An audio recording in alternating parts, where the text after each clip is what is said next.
Hello అందరికీ. ఒక్కరోజు ముచ్చట రెండో రోజు మాట్లాడితే నచ్చదట. ఇది బయటేమో కానీ మా ఇంట్లో మాత్రం బాగా సెట్ అయితుంది. ఇది ఎందుకో కాదులేండి, వంటకొచ్చిన తంట అనమాట. రోజు టిఫిన్స్‌లోకి చట్నీలు మారుస్తూ చేస్తూ ఉంటే మా ఇంట్లో పల్లి చట్నీ లేదా అని అడుగుతారనమాట. తీరా ప్లేట్‌లో పెట్టిన తర్వాత.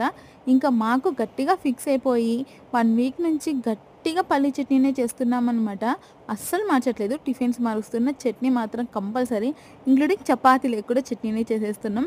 ఇంకా ఎన్ని రోజులని వాళ్ళే అడుగుతారులే చట్నీ చేంజ్ చేయమని అని చెప్పి మేము అస్సలు మార్చట్లేదు. తీరా ఇంట్లో వాళ్ళు అడగట్లేదు, మేమే చేయట్లేదు. ఇలా తయారయింది. ఇంకా లాస్ట్‌కు మేమే కాంప్రమైజ్‌కొచ్చేసాం. ఇంట్లో ఎంతైనా ఒక్కరైనా నచ్చి, నచ్చక తింటూ ఉంటే అస్సలు చూడలేం కదా! అందుకే ఈరోజు ఈ చట్నీ చేసాము. ఈ చట్నీ అందరికీ ఫేవరెట్ అనమాట ఇంట్లో. చాలా బావుంటుంది. ప్రాసెస్‌లో చట్నీ ఎంతమందికి తెలుసో కామెంట్ చేయండి. ఇది అన్నం, చపాతీ, పూరి, దోస, ఇడ్లీ ఎందులోకైనా సెట్ అయిపోతుంది. మీకు ఏ కాంబినేషన్‌లో ఇష్టమో కామెంట్ చేసేయండి. అలాగే వీడియో నచ్చితే వెళ్తే సబ్స్క్రైబ్.